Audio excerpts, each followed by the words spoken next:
ओम शांति। 16 अगस्त 2024 बाबा के साकार महावाक्य। मुरली का सार। मीठे बच्चे, मैं विदेही बाप तुम देहधारियों को विदेही बनाने के लिए पढ़ाता हूँ। यह है नई बात जो बच्चे ही समझते हैं। प्रश्न: बाबा को एक ही बात बार बार समझाने की आवश्यकता क्यों पड़ती है? उत्तर: क्योंकि बच्चे घड़ी घड़ी भूल जाते हैं। कोई कोई बच्चे कहते हैं बाबा तो वही बात बार बार समझाते हैं। बाबा कहते, बच्चे मुझे ज़रूर वही बात सुनानी पड़े क्योंकि तुम भूल जाते हो। तुम्हें माया के तूफान हैरान करते हैं। अगर मैं रोज़ खबरदार न करूं तो तुम माया के तूफानों से हार खा लेंगे। अभी तक तुम शतो प्रधान कहाँ बने हो? जब बन जाएंगे तब सुनाना बंद कर देंगे। ओम शांति। इसको विचित्र रूहानी पढ़ाई भी कहा जाता है। नई दुनिया सतयुग में भी देहधारी ही एक दो को पढ़ाते हैं। नॉलेज तो सब पढ़ाते हैं, यहाँ भी पढ़ाते हैं। वह सब देहधारी एक दो को पढ़ाते हैं। ऐसे कभी नहीं होगा कि विदेही बाप या रूहानी बाप पढ़ाते हो। शास्त्रों में भी श्री कृष्ण भगवानुवाच लिख दिया है, वह भी जिस्मानी हो गया। यह नई बात सुनकर मूंझ जाते हैं। तुम्हारे में भी नंबरवार पुरुषार्थ अनुसार समझते हैं कि रूहानी बाप हम रूहों को पढ़ाते हैं। यह है नई बात। सिर्फ इस संगम पर ही बाप खुद आकर कहते हैं, इस द्वारा मैं तुमको पढ़ाता हूँ। ज्ञान का सागर, शांति का सागर, सब आत्माओं का बाप भी वही है। यह समझ की बात है ना। देखने में तो कुछ नहीं आता। आत्मा ही मुख्य और वह अविनाशी है। शरीर तो विनाशी है। अभी वह अविनाशी आत्मा बैठ पढ़ाती है। भल तुम सामने देखते हो, यह तो साकार में शरीर बैठा है, परंतु यह तुम जानते हो, यह ज्ञान देहधारी नहीं देते। ज्ञान देने वाला विदेही बाप है। कैसे देते हैं वह भी तुम समझते हो। मनुष्य तो बड़ा मुश्किल समझते हैं। कितना तुमको माथा मारना पड़ता है यह निश्चय कराने के लिए। वह तो कह देते निराकार का कोई नाम रूप देश काल ही नहीं है। वह बाप खुद बैठ पढ़ाते हैं। कहते हैं मैं सब आत्माओं का बाप हूँ। जिसको तुम देख नहीं सकते हो, समझते हो, वह विदेही है। ज्ञान आनंद प्रेम का सागर है। कैसे पढ़ाए? वह कैसे पढ़ाएंगे? बाप खुद समझाते हैं मैं कैसे आता हूँ, किसका आधार लेता हूँ। मैं कोई गर्भ से जन्म नहीं लेता हूँ। मैं कभी मनुष्य व देवता नहीं बनता हूँ। देवता भी शरीर लेते हैं। मैं तो सदैव अशरीरी ही रहता हूँ। मेरा ही ड्रामा में यह पार्ट है जो मैं कभी पुनर्जन्म में नहीं आता हूँ। तो यह समझ की बात है ना। देखने में तो आता ही नहीं। वह तो समझते हैं श्री कृष्ण भगवानुवाच। भक्ति मार्ग में रथ भी कैसे बैठ बनाया है। बाप कहते हैं बच्चे तुम मुझते तो नहीं हो। अगर कुछ नहीं समझते हो तो बाप से आकर समझो। यूँ तो बिगर पूछे भी बाप सब कुछ बताते समझाते रहते हैं। तुमको कुछ भी पूछने की दरकार नहीं है। मैं इस पुरुषोत्तम संगम युग पर ही अवतार लेता हूँ। मेरा जन्म भी वंडरफुल है। तुम बच्चों को भी वंडर लगता है। कितना बड़े ते बड़ा इम्तहान पास कराते हैं। बहुत बड़े ते बड़ा विश्व का मालिक बनाने के लिए पढ़ाते हैं। वंडरफुल बात है ना। हे आत्माओं, हर 5000 वर्ष बाद मैं तुम्हारी सर्विस में आता हूँ। आत्माओं को पढ़ाते हैं ना। कल्प कल्प कल्प के संगम युगे तुम्हारी सेवा में आता हूँ। आधा कल्प तुम पुकारते आए हो, हे बाबा, हे पतित पावन आओ। श्री कृष्ण को कोई पतित पावन नहीं कहते हैं। पतित पावन परमपिता परमात्मा को ही कहते हैं। तो बाबा को भी आना पड़ेगा पतितों को पावन बनाने। इसलिए कहा जाता है अकाल मूर्त सत बाबा, अकाल मूर्त सत टीचर, अकाल मूर्त सतगुरु। सिख लोगों के भी बहुत अच्छे स्लोगन हैं, परंतु उन्हों को यह पता नहीं है कि सतगुरु अकाल मूर्त आते कब हैं। यह भी गायन है मनुष्य से देवता किए करत न लागी वार। कब आकर मनुष्य को देवता बनाते हैं। वही सर्व की सद्गति करने वाला है, यह तो पक्का निश्चय होना चाहिए। क्या आकर कहते हैं, सिर्फ कहते हैं मन मना भव, उसका अर्थ भी समझाते हैं और कोई भी अर्थ नहीं समझाते। तुमको सतगुरु अकाल मूर्त बैठ समझाते हैं इस देह द्वारा कि अपने को आत्मा समझो, तो यह समझना चाहिए विश्व का मालिक बनाने के लिए बाप को आना पड़ता है तुम बच्चों की सेवा में। समझाते हैं हे रूहानी बच्चों, तुम सतो प्रधान थे फिर तमो प्रधान बने। यह सृष्टि का चक्र फिरता है ना। पावन दुनिया इन देवताओं की ही थी, वह सब कहाँ गए यह किसको भी पता नहीं, मुझे हुए हैं। बाप आकर तुमको समझदार बनाते हैं। बच्चे, मैं एक ही बार आता हूँ, पावन दुनिया में मैं आऊँ ही क्यों, वहाँ तो काल आ नहीं सकता। बाप तो कालों का काल है, सतयुग में आने की दरकार ही नहीं। वहाँ काल भी नहीं आता तो महाकाल भी नहीं आता। यह आकर सब आत्माओं को ले जाते हैं। खुशी से चलते हो ना। हाँ बाबा, हम खुशी से चलने के लिए तैयार हैं। तब तो आपको बुलाया था कि इस पति दुनिया से पावन दुनिया में ले चलो वाया शांति धाम। यह बातें घड़ी घड़ी भूल न जाओ, परंतु माया दुश्मन खड़ी है, घड़ी घड़ी भुला देती है। मैं मास्टर सर्वशक्तिमान हूँ तो माया भी शक्तिमान है, वह भी आधा कल्प तुम पर राज्य करती है, भुला देती है। इसलिए रोज रोज बाप को समझाना पड़ता है। रोज सुजाग न करे तो माया बहुत नुकसान कर दे। खेल है पवित्र और अपवित्र का। अब बाप कहते हैं अपने चलन सुधारने के लिए पवित्र बनो। काम विकार के लिए कितने झगड़े होते हैं।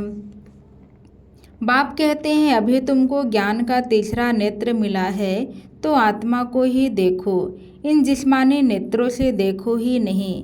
हम सब आत्माएं भाई भाई हैं, विकार कैसे करें। हम अशरीरी आए थे, फिर अशरीरी बनकर जाना है।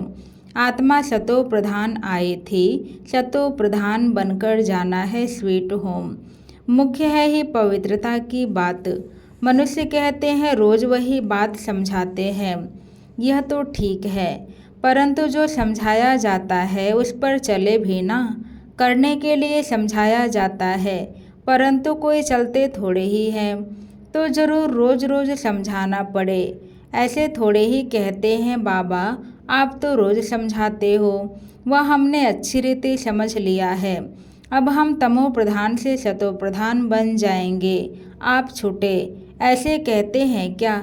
इसलिए बाबा को रोज समझाना पड़ता है। बात तो एक ही है, परंतु करते नहीं है ना। बाप को याद ही नहीं करते हैं। कहते हैं बाबा घड़ी घड़ी भूल जाते हैं। बाप को घड़ी घड़ी कहना पड़ता है याद दिलाने लिए। तुम भी एक दो को यही समझाओ, अपने को आत्मा समझ परमात्मा को याद करो तो तुम्हारे पाप कट जाएं, और कोई उपाय नहीं। शुरू और अंत में यही बात कहते हैं, याद से ही सतो प्रधान बनना है।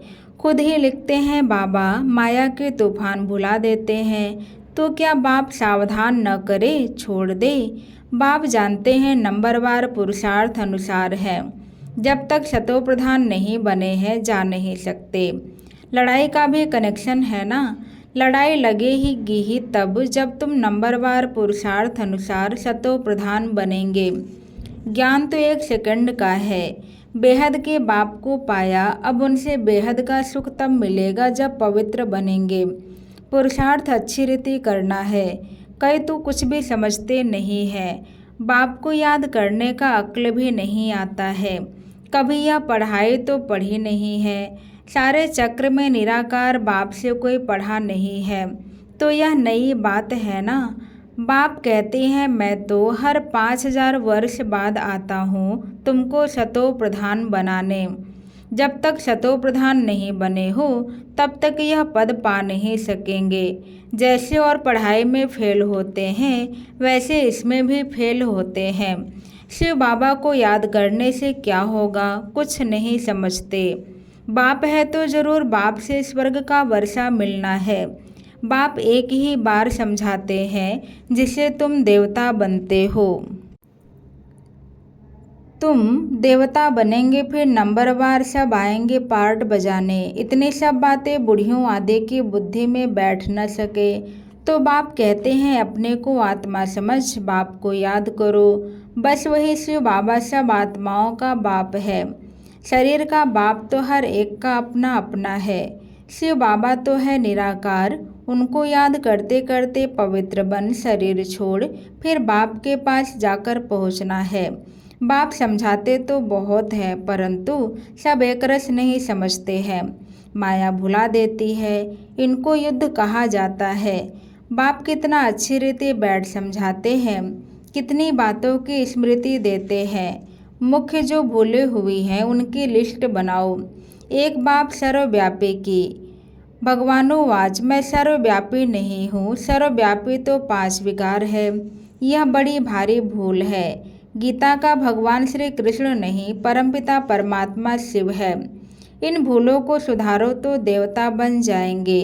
परंतु ऐसे कभी कोई बच्चे ने लिखा नहीं है कि ऐसे हमने समझाया कि इन भूलों के कारण ही भारत पावन से पतित बना है, वह भी बताना पड़े। भगवान सर्वव्यापी हो कैसे सकता। भगवान तो एक है जो सुप्रीम बाप, सुप्रीम टीचर, सुप्रीम सतगुरु है। कोई भी देहधारी को सुप्रीम फादर, टीचर, सतगुरु कह नहीं सकते। श्री कृष्ण तो सारी सृष्टि में सबसे ऊंचा है। जब सृष्टि सतो प्रधान होती है तब वह आते हैं। फिर सतों में राम, फिर नंबरवार अपने समय पर ही आएंगे। शास्त्रों में दिखाते हैं। सबके विकार ले लेकर गला ही काला हो गया, लेकिन अभी समझाते समझाते गला ही सूख जाता है। बात कितनी थोड़ी है परंतु माया कितनी जबरदस्त है। हर एक अपने दिल से पूछे हम ऐसे गुणवान सतो प्रधान बने हैं। बाप समझाते हैं जब तक विनाश नहीं हुआ है तब तक तुम कर्मातीत अवस्था को पा नहीं सकेंगे। बल कितना भी माथा मारो, सारा समय शिव बाबा को बैठ याद करो और कोई बात ही नहीं करो। बस बाबा लड़ाई से पहले मैं कर्मातीत अवस्था को पाकर दिखाऊंगा, ऐसा कोई निकले। ऐसा ड्रामा में हो नहीं सकता। पहले नंबर में तो एक ही जाना है। यह भी कहते हैं हमको कितना माथा मारना पड़ता है। माया तो और ही रुस्तम बनकर आती है। बाबा खुद कहते हैं मेरे तो बाजू में एकदम से बाबा बैठा है तो भी मैं याद नहीं कर सकता हूँ, भूल जाता हूँ। समझता हूँ मेरे साथ बाबा है, फिर मुझे भी तो याद करना पड़ता है जैसे तुम करते हो। ऐसे नहीं मैं तो साथ हूँ इसमें ही खुश हो जाना है, नहीं। मुझे भी कहते हैं निरंतर याद करो। साथ वाले तुम रुस्तम हो, तुमको तो और ही जास्ती तूफान आएंगे। नहीं तो बच्चों को कैसे समझा सकेंगे। यह सब तूफान तो तुमसे पास होंगे। मैं उनके इतने नज़दीक बैठे हुए भी कर्मातीत अवस्था को पा नहीं सकता हूँ, तो फिर दूसरा कौन बनेगा। यह मंजिल बहुत ऊंची है। ड्रामा अनुसार सब पुरुषार्थ करते रहते हैं। भल कोई ऐसी कोशिश करके दिखाए बाबा हम आपसे पहले कर्मातीत अवस्था को पाकर यह बनकर दिखाते हैं। हो नहीं सकता, यह ड्रामा बना बनाया है। तुमको पुरुषार्थ बहुत करना है। मुख्य सारी बात है कैरेक्टर्स की। देवताओं के कैरेक्टर्स और पतित मनुष्यों के कैरेक्टर्स में कितना फर्क है। तुमको विकारी से निर्विकारी बनाने वाला शिव बाबा है, तो अब पुरुषार्थ कर बाप को याद करना पड़े, भूलो नहीं। बाकी अबलाएं बेचारी परवश हैं, अर्थात रावण के वश हैं, तो क्या कर सकती हैं। तुम हो राम ईश्वर के वश, वह है रावण के वश, तो युद्ध चलती है। बाकी राम और रावण की युद्ध नहीं होती है। बाप तुम बच्चों को भिन्न भिन्न प्रकार से रोज समझाते हैं। मीठे मीठे बच्चों, अपने को सुधारते जाओ। रोज रात को पोता मेल देखो। सारे दिन में कोई आसुरी चलन तो नहीं चली। बगीचे में फूल नंबरवार तो होते ही हैं, दो एक जैसे कभी हो नहीं सकते। सभी आत्माओं को अपना अपना पार्ट मिला हुआ है।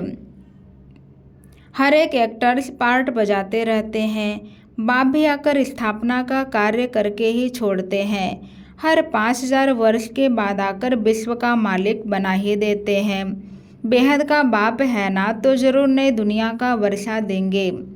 अच्छा, मीठे मीठे सिक्के दे बच्चों प्रति माता पिता बाप दादा का याद प्यार और गुड मॉर्निंग। रूहानी बाप की रूहानी बच्चों को नमस्ते। हम सब रूहानी बच्चों की तरफ से रूहानी बाप दादा को याद प्यार गुड मॉर्निंग नमस्ते नमस्ते नमस्ते। शुक्रिया बाबा, शुक्रिया। धारणा के लिए मुख्य सार। पहले पॉइंट, ज्ञान के तीसरे नेत्र से आत्मा को ही देखना है, जिस्मानी नेत्रों से देखना ही नहीं है। अशरीरी बनने का अभ्यास करना है। दूसरे पॉइंट, बाप की याद से अपने दैवी कैरेक्टर बनाने हैं। अपने दिल से पूछना है कि हम कहाँ तक गुणवान बने हैं। हमने सारे दिन में आसुरी चलन तो नहीं चली। आज का वरदान, सदा केयरफुल रह। माया के रॉयल रूप की छाया से सेफ रहने वाले माया प्रूफ भव।